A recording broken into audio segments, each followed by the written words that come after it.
So the problem was, given 3 arbitrary points where the path is at point 1 at time 0, point 2 at time 1/2, and point 3 at time 1, come up with a parametric x of t and y of t that are both quadratic that will trace that path. A lot of people had trouble with this problem, and a good test of whether you understand something is if it seems obvious in retrospect.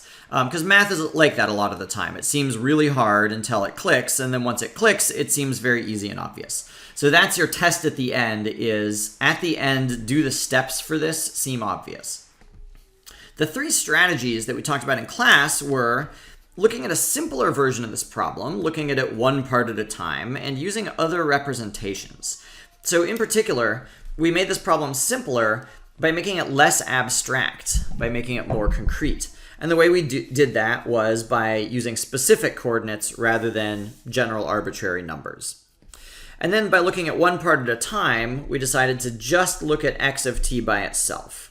So using specific numbers for coordinates, just looking at x of t, and then using other representations. So looking at the graph for x of t instead of trying to jump straight to the equation. I think it's just that simple, doing those 3 things. So here's what it looks like.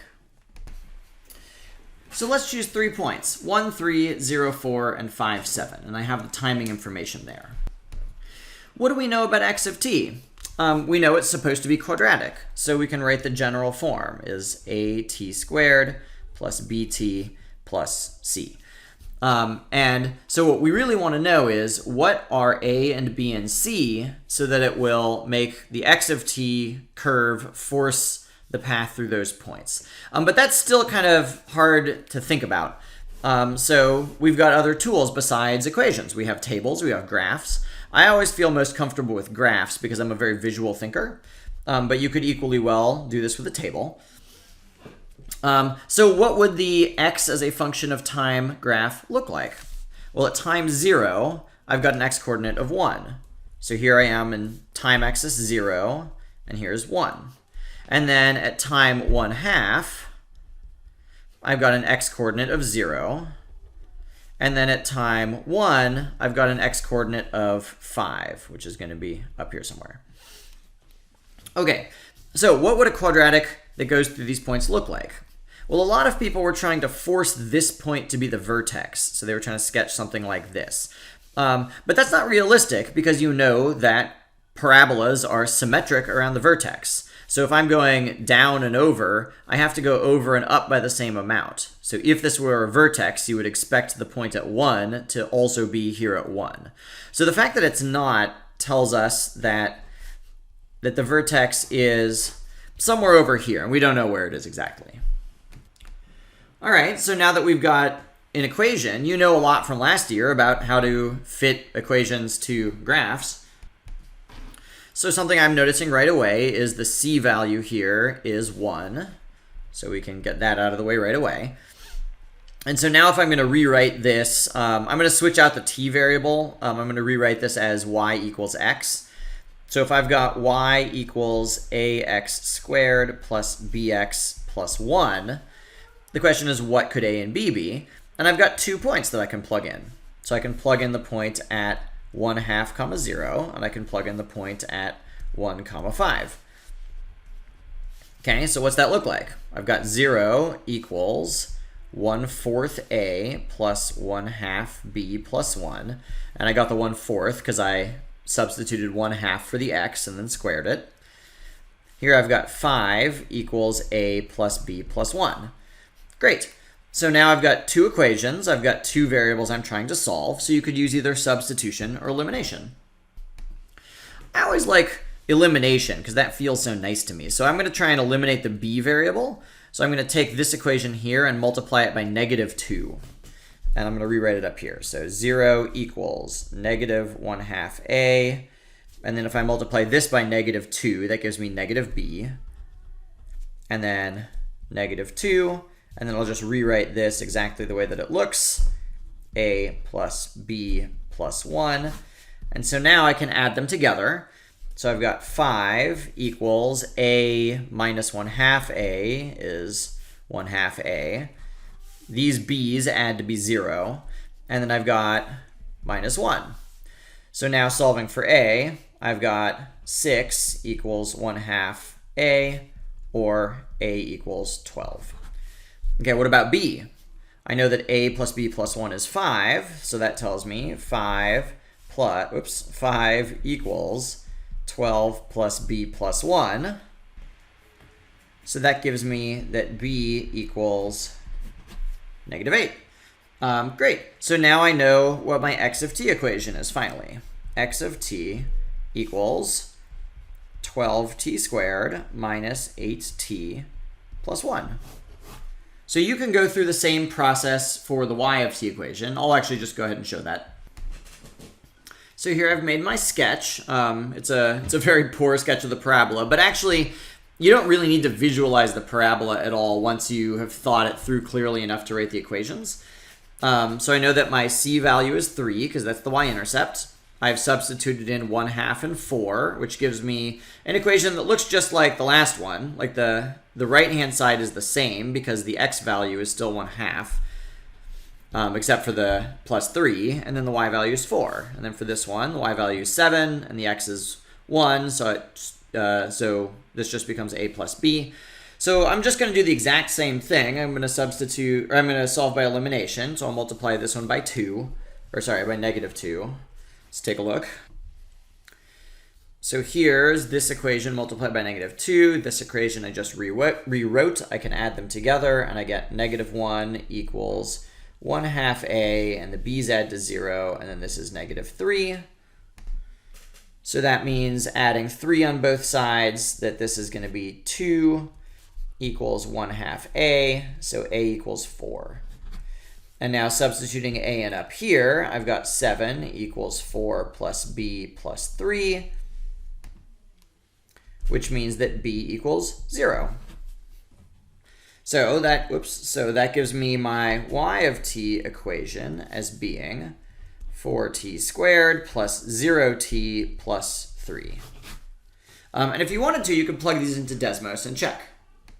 So here we are in Desmos. I'll make an x1 of t equals 12t squared minus 8t plus 1, which is what we'd originally computed. And then y of t is going to be 4t squared plus 3. But I don't want to display these separately. Instead, I want to use them as a parametric equation. And there between 0 and 1, we've got at time equals 0, we're at 1, 3. Then we're at 0, 4. Then we're at 5, 7.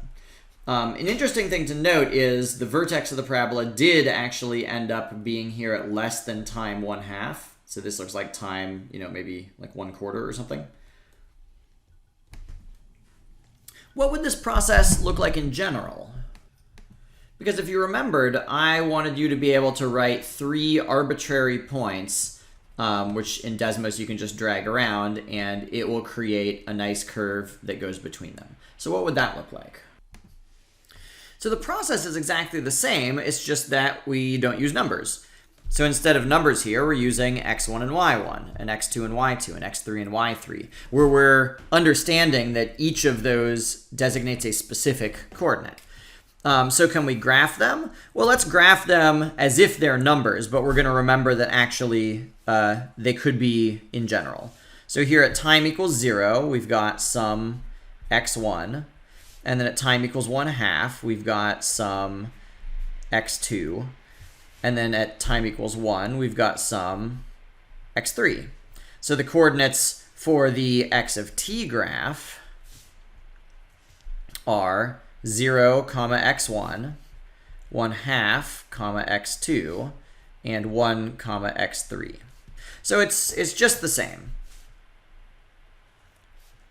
And we're imagining a parabola like this, although obviously if x1 and 2 and 3 were different, the parabola would look different. Okay, so what about finding a and b and c? Same process. So I know that c is the y-intercept, and in this case, the y-intercept is x1. So solved. For the other two, I'll plug in the points that I know. So here I've got, if I'm going to use y to denote this axis and x to denote that axis. I've got y equals ax squared plus bx plus x1, where x1 is not a variable. x1 is the specific number that's the y-intercept here. I'm going to plug in these 2 points, and when I do, I'm plugging in x2 as the y value, plugging in x3 as the y value, and so on. So it's same pattern. I think the only thing that's confusing here is you have to keep very careful track of what is a variable and what is a number, and what do you know, and what are you trying to solve for. So here, the only thing that are variables, here, let's get some different pens out. Okay, so the only variables here are y and x, and they're variables because the x means any possible value from this axis, and the y means the corresponding value from the other axis for this parabola. Okay, so what are we trying to find out? We're trying to find out what is a and b. So I'll use green pen for those. Okay, and then what do we actually know? What we actually know is all of these specific x1, x2, and x3, because those are the numbers that we started with at the beginning of our problem. So it is a lot to keep track of, but it's something that you want to practice, because this is what it means to know algebra. It means being able to deal with quantities that are represented by variables and keeping track in your head of what is the meaning of each of your variables. All right, so let's go ahead and solve for a using elimination, the same way that I did before. So I'm going to multiply this top equation by -2. So I've got -2x2 equals -1/2a, and then minus b, and then -2x1. And then I'm going to rewrite this equation just the way that it looks. x3 equals a plus b plus x1. And now I'll add them together. So here I've got x3 minus 2x2. And remember, these are all numbers. So here on the left-hand side, this expression is just a number. Once I know what x3 and x2 are, I could plug them in and I would know what the number was. Here I've got 1/2a. Here the b's add to be 0. And here I've got x1 minus 2x1 gives me just -x1. All right, so remember, I'm trying to solve for a. A is the thing that I don't know, and I know everything else. So let's get a by itself. I'm going to add x1 to this side and multiply by 2. So that gives me 2 times x1 plus x3 minus 2x2 equals a. Cool. So there's a. I can substitute that in here and solve for b, and I know what c is. And so that's going to give me a general equation for x of t. And x of t is going to be, some crazy expression times t squared plus some crazy expression times t plus x1. And we know now what this expression is because we know what a should be equal to. So we know in here it's actually 2x1 plus 2x3 minus 4x2. And then you'll have a similar expression there. So there's a lot of details there. But the overall strategy, I think, is still pretty straightforward. What we did was we decided on some coordinates, and then we looked at the x of t equation, and we looked at the graph, and we plotted just the x coordinates at different times, and then we used math we already know from last year to solve for the coefficients on the quadratic equation that fits the graph that we drew.